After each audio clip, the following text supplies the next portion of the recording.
Jukumu letu sisi ni kukujuza na kukuletea taarifa mbalimbali kutoka katika maeneo tofauti. Baada ya uteuzi kisha kuidhinishwa na Bunge, hatimaye Dr. Mwigulu Nchemba ameapishwa rasmi kushika wadhifa wa Waziri Mkuu wa Tanzania. Mbunge huyo wa Iramba Mashariki ameapishwa leo Ijumaa Novemba 14, 2025 Ikulu ya Chamwino jijini Dodoma mbele ya Rais Samia Suluhu Hassan. Hatua ya kuapishwa kwake inafungua rasmi milango ya kuanza utekelezaji wa majukumu ya utendaji mkuu wa serikali ya awamu ya 6 kipindi cha pili. Dr. Mwigulu Nchemba ambaye ameshika nafasi ya kumrithi Kassim Majaliwa aliongoza kwa miaka 10 tangu 2015.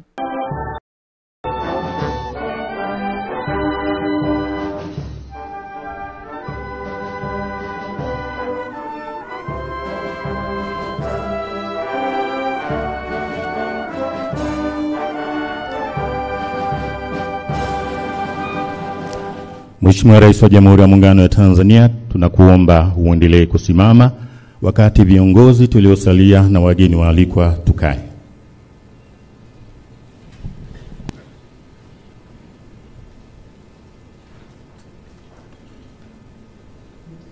Kiapo cha Waziri Mkuu Mwigulu Lameck Nchemba.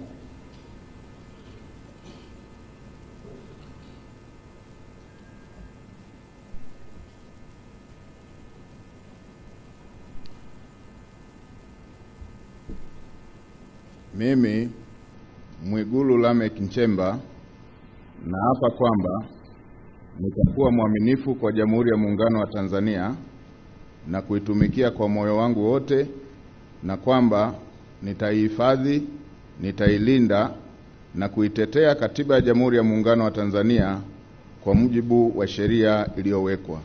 Ewe Mwenyezi Mungu nisaidie.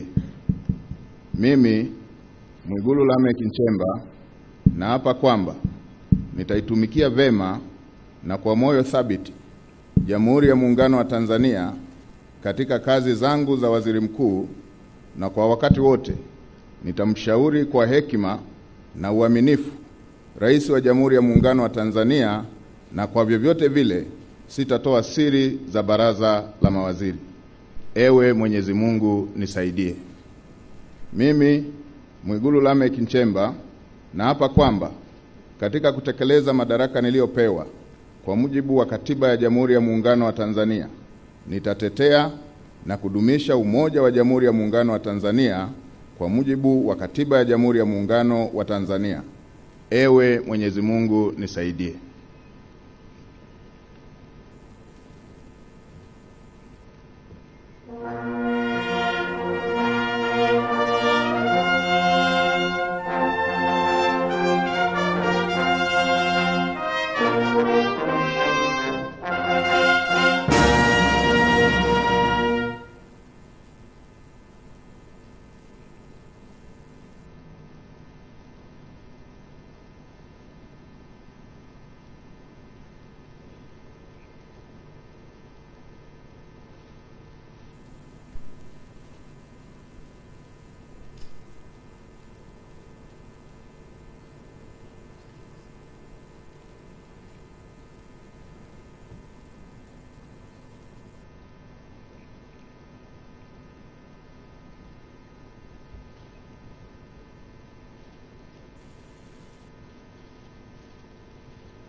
Mheshimiwa Rais alikuwa akimkabidhi Mheshimiwa Waziri Mkuu miongozo ya utendaji kazi. Mheshimiwa Rais wa Jamhuri ya Muungano wa Tanzania, kwa heshima na taadhima, naomba uridhie Katibu Mkuu kiongozi aweze kurejea katika nafasi yake.